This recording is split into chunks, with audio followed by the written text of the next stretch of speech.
नमस्कार। आज आम शिक्षादान आउ पिलांक विकास माने ए संबंधियों किछि मुख्य प्रश्न उपरे गोटे गभीर विश्लेषण करिबा। नमस्कार। हाँ, एटा बहुत गुरुत्वपूर्ण विषय। आम पाखिरे 10टा बहुविकल्पी प्रश्न अछि आउ प्रति प्रश्नर सठिक उत्तर सह तार व्याख्या भी अछि। तो आमर लक्ष्य हेला ए प्रश्नगुडी को गोटे गोटे करी देखेबा आउ सठिक उत्तर पछर कारणटाकू भल्ल भाबे बुझिबा। एकदम। ଏହା द्वारा शिक्षादान आउ शिशु विकासर किछि मूल नीति भी स्पष्ट होइजिबो। अच्छा, तेबे चालंतु आरंभ करिबा। देखिबा प्रथम प्रश्नटी कोन अछि। प्रश्न 1। जेतेबेले कोनोसी अक्षमता थिबा पिल्लाटीए प्रथम थर स्कूल को आसे शिक्षकंकर प्रथम काम कोन हेबा कथा। विकल्प गुडी कहेला क ताकू अन्य पिलांकटू अलगा रखिबा, ख पिलार बापा मांक सह कथा हुई मिसी की गोटे योजना करिबा, ग गोटे एडमिशन परीक्षा करिबा, औ घ पिलार अक्षमता देखि ताकू कोनोसी स्वतंत्र स्कूल को पठाई देबा। ए परिस्थिति तो बहुत साधारण। हाँ, बहुत साधारण। आउ एठी सठिक पदक्षेप नेबाटा बहुत जरूरी। उत्तर हेउची ख। हाँ, माने पितामातांक सह आलोचना करी सहयोगी योजना प्रस्तुत करिबा। एकदम। कारण देखंतु एठी समन्वित शिक्षा बा इनक्लूसिव एजुकेशन रो कांसेप्ट आछि। समस्तंकु एकाठी नै चलिवार कथा। आ सेति पई पिलार परिवार सहयोग निहाती दरकार। बापा मा ही पिलार आवश्यकता, तार शक्ति, तार आह्वान एसबु विषय सबुटु भलो जानी थांती। ठीक। तेणु तांको सह कथा हेले मिसिकी योजना कले शिक्षक बुझी पारिबे जे क्लास रे से पिला पई कोन स्वतंत्र व्यवस्था दरकार। माने पिला को सीधा कोनोसी वर्गरे पकेई देबा बदलरे ताकू व्यक्तिगत स्तर रे बुझिबा पई चेष्टा करिबा। हाँ, एवं एथि पई परिवार सह जोगाजोगटा प्रथम पदक्षेप। आउ एहा केवल सेही पिला पई नुए, पूरा क्लास पई भी भलो। मु भाबुची अन्य पिला माने भी एमिति परिवेश रे अधिक संवेदनशील हुअंती। निश्चय। सहयोग, सहानुभूति एसब गुणर विकास हुए। अच्छा, एबे द्वितीय प्रश्न देखिबा। एइटा पियाजेंक तत्व उपरे। प्रश्न 2।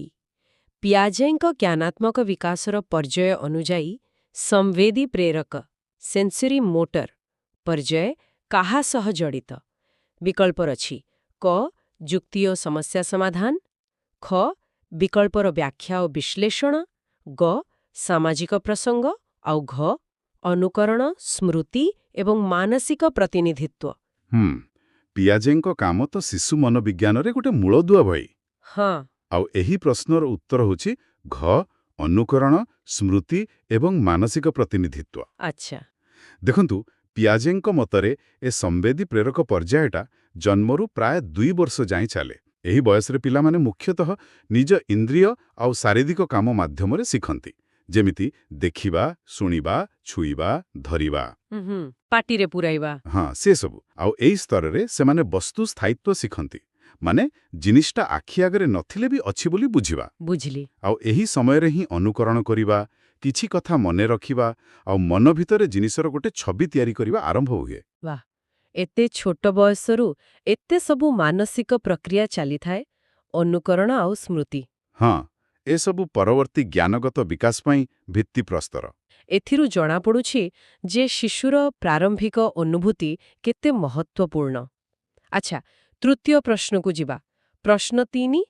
शिक्षादानरू शिक्षण उपरे गुरुत्व किपरि स्थानांतरित करा जाई पारिबो। माने शिक्षक कोन पढुचंती ताठू बेसी गुरुत्व पिला कोन सिखुची ताकू देबा। विकल्प क घोषा पद्धति बढ़ाइबा, ख सम्मुख भाग शिक्षादान आपणेबा, ग परीक्षा फल उपरे अधिक ध्यान देबा, घ शिशु केंद्रिक शिक्षा पद्धति ग्रहण करिबा।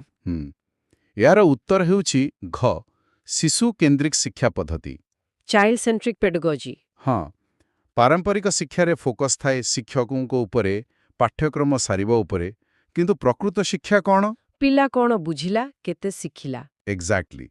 तेणु शिशु केंद्रिक पद्धति रे पिला ही केंद्र रे, तार आग्रह, तार शिखिबा गति, तार शैली ए सबु को महत्व दिया जाए। पिला को निजे करी शिखिबाकू, एक्टिव लर्निंग, प्रश्न पचारिबाकू, आलोचना करिबाकू सुजोग दिया जाए। तेबे एथिरे शिक्षकंक भूमिका कोन हुए? शिक्षक एठी जणे ज्ञान प्रसारक न होई जणे सुगमकारी बा फैसिलिटेटर हुअंती। से पिलांकू शिखिबारे साहाय्य करंती, बाट देखांती। किंतु एइटा बड़ क्लासरूम रे केते दूर संभव, ଯୋଉଠି 40-50 ପିଲା ଥାନ୍ତି ସମସ୍ତଙ୍କ ଉପରେ ଅଲଗା ଧ୍ୟାନ ଦେବା ତ କଷ୍ଟ। ନିଶ୍ଚିତ ଭାବରେ ଏକ ଆହ୍ୱାନ, କିନ୍ତୁ ଏହାର ଅର୍ଥ ନୁହେଁ ଯେ ପ୍ରତି ପିଲା ପାଇଁ ଅଲଗା ପାଖ ତିଆରି କରିବା। ଏହାର ଅର୍ଥ ହେଲା ଶିକ୍ଷାଦାନ ପଦ୍ଧତିରେ ବିବିଧତା ଆଣିବା, ଯେମିତି ଗ୍ରୁପ କାମ, ପ୍ରୋଜେକ୍ଟ, ବିଭିନ୍ନ ଶିକ୍ଷଣ ସାମଗ୍ରୀ ବ୍ୟବହାର କରିବା। ବୁଝିଲେ। ତେବେ ପଦ୍ଧତିରେ ପରିବର୍ତ୍ତନ ଆଣିବା କଥା। ହଁ, ଏମିତି କଲେ ଅଲଗା ଅଲଗା ଆବଶ୍ୟକତା ଥିବା ପିଲାମାନେ ନିଜ ନିଜ ଉପାୟରେ ଶିଖିପାରିବେ। ଏହା ପ୍ରକୃତରେ ଏକ ବ୍ୟବସ୍ଥାଗତ ପରିବର୍ତ୍ତନର କଥା କହୁଛି। ଆଉ ଏଇଠୁ ଆସୁଛି ଚତୁର୍ଥ ପ୍ରଶ୍ନ। ପ୍ରଶ୍ନ 4। ଯେତେବେଳେ ଗୋଟିଏ ପିଲା ଅସଫଳ ହୁଏ ବା ଫେଲ୍ କରେ, ଏହାର ଅର୍ଥ କ'ଣ? ବିକଳ୍ପ କ, ପିଲାକୁ ଟ୍ୟୁସନ ଦରକାର। ଖ, ବ୍ୟବସ୍ଥା ବିଫଳ ହୋଇଛି। ଗ, ପିଲା ପାଠ ପଢ଼ିବା ଯୋଗ୍ୟ ନୁହେଁ। ଘ, ପିଲା ଉତ୍ତର ମନେ ରଖିପାରିଲାନି। ଏଇଟା ଗୋଟେ ବଡ଼ ସମ୍ବେଦନଶୀଳ ପ୍ରଶ୍ନ। ବହୁତ। ଆଉ ଏହାର ଉତ୍ତରଟା ଆମ ଚିନ୍ତାଧାରାକୁ ବଦଳାଇ ଦେଲା ଭଳି ଉତ୍ତର। ଉତ୍ତର ହେଉଛି ଖ। ବ୍ୟବସ୍ଥା ବିଫଳ ହୋଇଛି। ହଁ, ଗୋଟେ ଆଧୁନିକ ଶିକ୍ଷା ବ୍ୟବସ୍ଥାରେ ଯଦି ପିଲାଟିଏ ଅସଫଳ ହେଉଛି, ତେବେ ଦୋଷଟା ପିଲାର ନୁହେଁ। ଏହା ସୂଚାଏ ଯେ ଶିକ୍ଷାଦାନ ପଦ୍ଧତି କିମ୍ବା ମୂଲ୍ୟାଙ୍କନ ପ୍ରଣାଳୀ କିମ୍ବା ସାହାଯ୍ୟ କରିବାର ବ୍ୟବସ୍ଥା କେଉଁଠି ନା କେଉଁଠି କିଛି ଅଭାବ ରହିଗଲା। ମାନେ ବ୍ୟବସ୍ଥାର ଦାୟିତ୍ୱ ହେଉଛି ପ୍ରତ୍ୟେକ ପିଲାକୁ ସଫଳ କରାଇବା। ଏକଦମ, ପ୍ରତ୍ୟେକ ପିଲାର ଆବଶ୍ୟକତା ପୂରଣ କରିବା। ଯଦି ତାହା ହେଉନାହିଁ, ତେବେ ବ୍ୟବସ୍ଥାରେ ହିଁ ସମସ୍ୟା ଅଛି। କିନ୍ତୁ ଏକଥା ଶୁଣିବାକୁ ଯେତିକି ଭଲ ଲାଗୁଛି, ଗ୍ରହଣ କରିବା ସେତିକି କଷ୍ଟ। ଆମ ସମାଜରେ ତ ପିଲା ଫେଲ୍ ହେଲେ ସିଧା ପିଲା ଉପରେ ଦୋଷ ଲଦି ଦିଆଯାଏ। ସେଇଟା ହିଁ ତ ବଦଳାଇବାର ଅଛି। ବ୍ୟବସ୍ଥା ବିଫଳ କହିବାର ଅର୍ଥ ନୁହେଁ ଯେ ପିଲାର କୌଣସି ଦାୟିତ୍ୱ ନାହିଁ। ନିଶ୍ଚୟ ଅଛି। କିନ୍ତୁ ମୁଖ୍ୟ କଥା ହେଲା, ଆମେ ପିଲାକୁ ଅଯୋଗ୍ୟ କହିଦେବା ବଦଳରେ ନିଜକୁ ପ୍ରଶ୍ନ କରିବା, ଆମେ କେଉଁଠି ଭୁଲ କଲୁ, କେମିତି ସୁଧାରିବା। ଏକ ସମାଧାନମୁଖୀ ଦୃଷ୍ଟିକୋଣ। ହଁ, ଆଉ ପିଲା ପାଇଁ ବି ଏହା ଭଲ। ଯେତେବେଳେ ସେ ଜାଣେ ଯେ ସାହାଯ୍ୟ ମିଳିପାରିବ, ସେ ହୁଏତ ପୁଣି ଚେଷ୍ଟା କରିବାକୁ ସାହସ ପାଇବ। ଏହା ଗୋଟେ ବହୁତ ଭଲ ପଏଣ୍ଟ। ଅସଫଳତାକୁ ଶେଷ ନୁହେଁ, ଶିଖିବାର ସୁଯୋଗ ଭାବେ ଦେଖିବା, ଉଭୟ ପିଲା ଓ ବ୍ୟବସ୍ଥା ପାଇଁ। ଠିକ୍ କହିଲେ। ଆଚ୍ଛା, ଏବେ ପଞ୍ଚମ ପ୍ରଶ୍ନ। ଏଇଟା ଶିକ୍ଷାଦାନ ପଦ୍ଧତି ଉପରେ। ପ୍ରଶ୍ନ 5। ମଞ୍ଜିର ଅଙ୍କୁରୋଦ୍ଗମ ଧାରଣା ଶିଖାଇବାର ସବୁଠାରୁ ପ୍ରଭାବଶାଳୀ ପଦ୍ଧତି କ'ଣ? ବିକଳ୍ପ କ, ବ୍ଲାକବୋର୍ଡରେ ଚିତ୍ର ଆଙ୍କିବା। ଖ, ଫଟୋ ଦେଖାଇବା। ଗ, ବିସ୍ତୃତ ବର୍ଣ୍ଣନା କରିବା। ଘ, ପିଲାଙ୍କୁ ମଞ୍ଜି ଲଗାଇବାକୁ ଓ ଅଙ୍କୁରୋଦ୍ଗମର ପର୍ଯ୍ୟାୟଗୁଡ଼ିକ ନିରୀକ୍ଷଣ କରିବାକୁ ଦେବା। ହଁ, ଏଇଟା ତ ବେଶ୍ ସ୍ପଷ୍ଟ ଲାଗୁଛି। ହଁ, ମୋତେ ବି ଲାଗୁଛି ଘ ହେବ। ଏକଦମ, ଉତ୍ତର ଘ। ଏହା ହେଉଛି କରି ଶିଖିବା ବା ଲର୍ଣ୍ଣିଂ ବାଇ ଡୁଇଂର ବଢ଼ିଆ ଉଦାହରଣ। ଯେତେବେଳେ ପିଲା ନିଜେ ମଞ୍ଜି ପୋତେ, ପାଣି ଦିଏ ଆଉ ଦେଖେ କେମିତି ଗଜା ବାହାରୁଛି, ସେ ଅନୁଭୂତିଟା ପୁରା ଅଲଗା। ହଁ, ସେ କେବଳ ତଥ୍ୟ ଜାଣେନି, ପୁରା ପ୍ରକ୍ରିୟାକୁ ଅନୁଭବ କରେ। ନିରୀକ୍ଷଣ କ୍ଷମତା ବଢ଼େ, ଧୈର୍ଯ୍ୟ ଆସେ, ଆଉ ମନେ ବି ରହେ ଭଲ। ସତ କଥା। ମୋର ବି ସ୍କୁଲ ବେଳ କଥା ମନେ ପଡ଼ିଗଲା। ଆମେ ମୁଗ ଗଜା କରିଥିଲୁ। ସେଇଟା ଆଜି ଯାଏ ମନେ ଅଛି। ଦେଖିଲେ ତ, ଅନୁଭୂତିମୂଳକ ଶିକ୍ଷଣର ପ୍ରଭାବ। ଚାଲନ୍ତୁ ଷଷ୍ଠ ପ୍ରଶ୍ନକୁ ଯିବା। ଏଇଟା ମୂଲ୍ୟାଙ୍କନ ବିଷୟରେ। ପ୍ରଶ୍ନ 6। ନିମ୍ନଲିଖିତ ମଧ୍ୟରୁ କେଉଁଟି ଏକ ବସ୍ତୁନିଷ୍ଠ ଅବଜେକ୍ଟିଭ ପ୍ରଶ୍ନ? ବିକଳ୍ପ କ, ମୁକ୍ତ ଉତ୍ତରମୂଳକ ପ୍ରଶ୍ନ। ଖ, ସତ୍ୟ ବା ମିଥ୍ୟା ପ୍ରଶ୍ନ। ଗ, ରଚନାମୂଳକ ପ୍ରଶ୍ନ। ଘ, ସଂକ୍ଷିପ୍ତ ଉତ୍ତରମୂଳକ ପ୍ରଶ୍ନ। ଅବଜେକ୍ଟିଭ ଆଉ ସବଜେକ୍ଟିଭ ଭିତରେ ଫରକ। ହଁ, ଏଇଟା ଜାଣିବା ଦରକାର। ଏଠି ଉତ୍ତର ହେଉଛି ଖ, ସତ୍ୟ ବା ମିଥ୍ୟା। ଆଚ୍ଛା। ବସ୍ତୁନିଷ୍ଠ ବା ଅବଜେକ୍ଟିଭ ପ୍ରଶ୍ନର ମାନେ ହେଲା ଯାହାର ଗୋଟିଏ ନିର୍ଦ୍ଦିଷ୍ଟ ସଠିକ୍ ଉତ୍ତର ଥିବ। ଏଥିରେ ବ୍ୟକ୍ତିଗତ ମତ ବା ବ୍ୟାଖ୍ୟାର ସ୍ଥାନ ନଥାଏ। ପରୀକ୍ଷକଙ୍କ ପସନ୍ଦ ନାପସନ୍ଦର ବି ପ୍ରଭାବ ପଡ଼େନି। ଯେମିତି MCQ, ସତ ମିଛ ମିଳକ। ହଁ, ଏଗୁଡ଼ିକ ମୁଖ୍ୟତଃ ତଥ୍ୟଗତ ଜ୍ଞାନ ମାପିବା ପାଇଁ ଭଲ, ଆଉ ମାର୍କ ଦେବା ବି ସହଜ, ନିରପେକ୍ଷ। ଆଉ ଅନ୍ୟଗୁଡ଼ିକ ଯେମିତି ରଚନା ବା ସଂକ୍ଷିପ୍ତ ଉତ୍ତର, ସେଗୁଡ଼ିକ ସବଜେକ୍ଟିଭ। ହଁ, ବ୍ୟକ୍ତିନିଷ୍ଠ, କାରଣ ସେଥିରେ ଉତ୍ତର ଅଲଗା ଅଲଗା ହୋଇପାରେ, ଆଉ ମୂଲ୍ୟାଙ୍କନରେ ପରୀକ୍ଷକଙ୍କ ବିଚାର କିଛି ମାତ୍ରାରେ ରହେ। ତେବେ ଅବଜେକ୍ଟିଭ ପ୍ରଶ୍ନ ତଥ୍ୟ ପାଇଁ ଆଉ ସବଜେକ୍ଟିଭ ପ୍ରଶ୍ନ ବୁଝିବା ଶକ୍ତି, ବିଶ୍ଳେଷଣ କ୍ଷମତା ପାଇଁ ଭଲ। ସେଇଆ, ଗୋଟେ ଭଲ ମୂଲ୍ୟାଙ୍କନରେ ଦୁଇ ପ୍ରକାରର ମିଶ୍ରଣ ରହିବା ଉଚିତ। କେବଳ ଗୋଟିଏ ପ୍ରକାର ଉପରେ ନିର୍ଭର କଲେ ପିଲାର ସମ୍ପୂର୍ଣ୍ଣ ଚିତ୍ର ମିଳିବନି। ଏକଦମ। ବହୁତ ଗୁରୁତ୍ୱପୂର୍ଣ୍ଣ କଥା। ଏବେ ସପ୍ତମ ପ୍ରଶ୍ନ, ପୁଣି ସମନ୍ୱିତ ଶିକ୍ଷା। ପ୍ରଶ୍ନ 7। ସମନ୍ୱିତ ଶିକ୍ଷା ଇନକ୍ଲୁସିଭ ଏଜୁକେସନ କ'ଣ କରେ? ବିକଳ୍ପ କ, କଢ଼ା ଆଡମିସନ ନିୟମ ବଢ଼ାଏ। ଖ ତଥ୍ୟ ମୁଣ୍ଡରେ ଭର୍ତ୍ତି କରେ। ଗ କେବଳ ବଞ୍ଚିତ ବର୍ଗର ଶିକ୍ଷକ ନିଯୁକ୍ତ କରେ। ଘ ଶ୍ରେଣୀଗୃହରେ ବିବିଧତାକୁ ପାଳନ କରେ।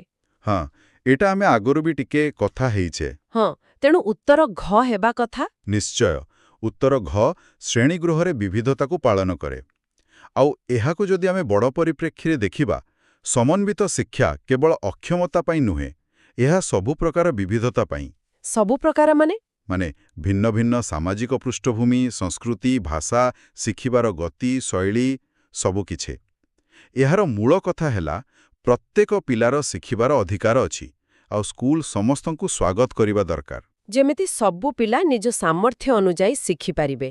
ହଁ, ଆଉ ଏହା ପିଲାଙ୍କ ଭିତରେ ପରସ୍ପରକୁ ଗ୍ରହଣ କରିବା, ସହାନୁଭୂତି, ସହଯୋଗ ଭାବନା ବଢ଼ାଏ। ଏହା ତ ବହୁତ ଭଲ କଥା, କିନ୍ତୁ ଶିକ୍ଷକଙ୍କ ପାଇଁ ଏତେ ବିବିଧତାକୁ ସମ୍ଭାଳିବା ନିଶ୍ଚୟ କଷ୍ଟକର ହେଉଥିବ। ହଁ, ସହଜ ନୁହେଁ। ଏଥିପାଇଁ ଶିକ୍ଷକଙ୍କୁ ସଠିକ୍ ପ୍ରଶିକ୍ଷଣ, ସମର୍ଥନ ଆଉ ସମ୍ବଳ ଦରକାର। କିନ୍ତୁ ଏହାର ଲାଭ ବହୁତ ବେଶୀ। ଏହା କେବଳ ଏକ ଶୈକ୍ଷିକ କଥା ନୁହେଁ, ଏକ ସାମାଜିକ ଆବଶ୍ୟକତା ମଧ୍ୟ। ଏକ ସମାନତାପୂର୍ଣ୍ଣ ସମାଜ ପାଇଁ। ବୁଝିଲେ। ଆଗକୁ ବଢ଼ିବା। ଅଷ୍ଟମ ପ୍ରଶ୍ନ। ପ୍ରଶ୍ନ 8। ଯେତେବେଳେ ଜେଜେମା ଗୋଟିଏ ଛୋଟ ପିଲାକୁ ତା ମା କୋଳରେ ନେଇଯାଆନ୍ତି, ପିଲାଟି କାନ୍ଦିବା ଆରମ୍ଭ କରେ। ପିଲାଟି କାହିଁକି କାନ୍ଦେ? ବିକଳ୍ପ। କ ଭାବଗତ ଚିନ୍ତା। ଖ ଅପରିଚିତଙ୍କୁ ଦେଖି ଭୟ। ଗ ବିଚ୍ଛେଦ ଚିନ୍ତା ସେପାରେସନ୍ ଏଙ୍ଗ୍ଜାଇଟି। ଘ ସାମାଜିକ ଚିନ୍ତା। ଏମିତି ଆମେ ସବୁବେଳେ ଦେଖୁ। ହଁ, ବହୁତ ଦେଖାଯାଏ। ଆଉ ଏହାର କାରଣ ହେଲା ଗ ବିଚ୍ଛେଦ ଚିନ୍ତା ବା ସେପାରେସନ୍ ଏଙ୍ଗ୍ଜାଇଟି। Separation anxiety. ହଁ, ଏହା ସାଧାରଣତଃ 6-8 ମାସରୁ ଆରମ୍ଭ ହୋଇ 2 ବର୍ଷ ଯାଏଁ ବେଶୀ ଥାଏ। ଏହି ସମୟରେ ପିଲା ତାର ମୁଖ୍ୟ ଯତ୍ନକାରୀ, ସାଧାରଣତଃ ମା, ତାଙ୍କ ସହ ଗୋଟେ ମଜବୁତ ଭାବଗତ ବନ୍ଧନ ତିଆରି କରିସାରିଥାଏ। ଆଟାଚମେଣ୍ଟ। ଧୈର୍ଯ୍ୟର ସହ ପିଲାର ଭୟକୁ ବୁଝିବାକୁ ହେବ, ତାକୁ ଆଶ୍ୱାସନା ଦେବାକୁ ହେବ। ଧୀରେ ଧୀରେ ଅଳ୍ପ ସମୟ ପାଇଁ ଅଲଗା ରହିବା ଅଭ୍ୟାସ କରାଇବା ଦରକାର। ଆଉ ଯେତେବେଳେ ମା ଫେରି ଆସିବେ, ସେ ବୁଝିବା ଯେ ଏହା ସାମୟିକ। ଜବରଦସ୍ତି କଲେ ଓଲଟା ଫଳ ମିଳିପାରେ। ହଁ, ଭୟ ବଢ଼ିପାରେ। ଏହା ପିତାମାତା ଓ ଅନ୍ୟ ଯତ୍ନକାରୀଙ୍କ ପାଇଁ ଜାଣିବା ନିହାତି ଜରୁରୀ। ଧନ୍ୟବାଦ। ଏବେ ନବମ ପ୍ରଶ୍ନ। ପ୍ରଶ୍ନ 9। ଶିକ୍ଷକ ପାଠ୍ୟ ଏବଂ ଫଳ ଓ ପନିପରିବାର ଚିତ୍ର ବ୍ୟବହାର କରି ପିଲାଙ୍କ ସହ ଆଲୋଚନା କରୁଛନ୍ତି। ପିଲାମାନେ ବିବରଣୀକୁ ନିଜ ପୂର୍ବ ଜ୍ଞାନ ସହ ଯୋଡ଼ି ପୋଷଣର ଧାରଣା ଶିଖନ୍ତି। ଏହି ପଦ୍ଧତି କେଉଁ ତତ୍ତ୍ୱ ଉପରେ ଆଧାରିତ? ବିକଳ୍ପ। କ ପୁନର୍ବଳନ ତତ୍ତ୍ୱ। ଖ କ୍ରିୟାତ୍ମକ ଅନୁବନ୍ଧନ। ଗ ଜ୍ଞାନର ନିର୍ମାଣ। ଘ ଶାସ୍ତ୍ରୀୟ ଅନୁବନ୍ଧନ। ଏଠି ପିଲାମାନେ ନିଜେ କିଛି କରୁଛନ୍ତି ଭଳି ଲାଗୁଛି। ଏକଦମ ଠିକ୍ ଧରିଛନ୍ତି। ଉତ୍ତର ହେଉଛି ଗ ଜ୍ଞାନର ନିର୍ମାଣ ବା construction of knowledge. Construction of knowledge. ହଁ, ଏହା ଜ୍ଞାନ ନିର୍ମାଣବାଦ ବା କନଷ୍ଟ୍ରକ୍ଟିଭିଜମ ଉପରେ ଆଧାରିତ। ପିଆଜେ, ୱାଇଗଟ୍ସ୍କି ଏହାର ମୁଖ୍ୟ ପ୍ରବକ୍ତା। ଏହି ତତ୍ତ୍ୱ କୁହେ ଯେ ପିଲାମାନେ ଖାଲି ସ୍ଲେଟ୍ ନୁହନ୍ତି, ସେମାନେ ନିଜେ ସକ୍ରିୟ ଭାବେ ନିଜ ଜ୍ଞାନ ତିଆରି କରନ୍ତି। କେମିତି? ସେମାନେ ନୂଆ ସୂଚନାକୁ ନିଜ ପୂର୍ବ ଅନୁଭୂତି, ପୂର୍ବ ଜ୍ଞାନ ସହ ଯୋଡ଼ନ୍ତି, ତୁଳନା କରନ୍ତି ଆଉ ନିଜ ପାଇଁ ଏକ ବୁଝାମଣା ତିଆରି କରନ୍ତି। ଓହୋ, ଯେମିତି ଏ ଉଦାହରଣରେ ପିଲାମାନେ ପୋଷଣ କଥା ଶୁଣି ନିଜ ଘର ଖାଇବା କଥା ଭାବୁଛନ୍ତି। ହଁ, ସେଇଥିପାଇଁ ତାଙ୍କ ବୁଝାମଣା ଅଧିକ ସ୍ଥାୟୀ ଆଉ ଅର୍ଥପୂର୍ଣ୍ଣ ହେଉଛି। ଶିକ୍ଷକ ଏଠି କେବଳ ତଥ୍ୟ ଦେଉନାହାନ୍ତି, ପିଲାଙ୍କୁ ଜ୍ଞାନ ନିର୍ମାଣରେ ସାହାଯ୍ୟ କରୁଛନ୍ତି। ଜଣେ ସୁଗମକାରୀ ଭାବେ। ଏକଦମ। ଏହା ତ ବହୁତ ଶକ୍ତିଶାଳୀ ଉପାୟ। ଏହାର ମାନେ ଶିକ୍ଷାଦାନ ହେଉଛି ପିଲାଙ୍କୁ ଚିନ୍ତା କରିବାକୁ, ସଂଯୋଗ କରିବାକୁ ଶିଖାଇବା। ନିଶ୍ଚିତ ଭାବରେ। ଏହାଦ୍ୱାରା ସମାଲୋଚନାତ୍ମକ ଚିନ୍ତନ, ସମସ୍ୟା ସମାଧାନ କୌଶଳ ବି ବଢ଼େ। ବଢ଼ିଲା।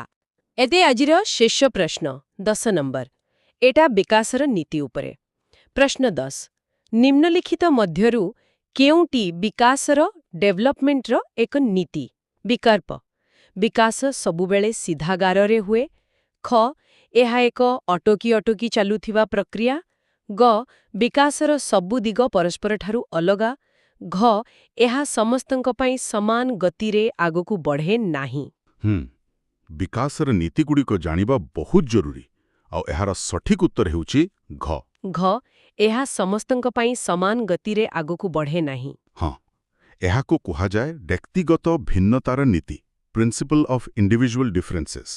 ଯଦିଓ ବିକାଶର ଗୋଟେ ସାଧାରଣ କ୍ରମ ଥାଏ, କିନ୍ତୁ ପ୍ରତ୍ୟେକ ପିଲା ନିଜର ସ୍ୱତନ୍ତ୍ର ଗତିରେ ବଢ଼େ। କେ ଶୀଘ୍ର ଚାଲେ, କେ ଡେରିରେ କଥା କୁହେ। ହଁ, ଏହା ଅନେକ କାରଣ ଉପରେ ନିର୍ଭର କରେ। ଜିନ୍, ପରିବେଶ, ପୋଷଣ, ସ୍ୱାସ୍ଥ୍ୟ, ସୁଯୋଗ। ତେଣୁ ପିଲାଙ୍କୁ ପରସ୍ପର ସହ ତୁଳନା କରିବା ଠିକ୍ ନୁହେଁ। ଆଦୌ ନୁହେଁ। ସମସ୍ତଙ୍କ ପାଇଁ ଗୋଟିଏ ମାପକାଠି ରଖିବା ବି ଠିକ୍ ନୁହେଁ। ଏହା ଶିକ୍ଷକ ଆଉ ପିତାମାତାଙ୍କ ପାଇଁ ବହୁତ ଗୁରୁତ୍ୱପୂର୍ଣ୍ଣ। ପ୍ରତ୍ୟେକ ପିଲା ଅଲଗା, ତାକୁ ସେହିଭଳି ଗ୍ରହଣ କରିବା ଆଉ ସାହାଯ୍ୟ କରିବା। ଏକଦମ।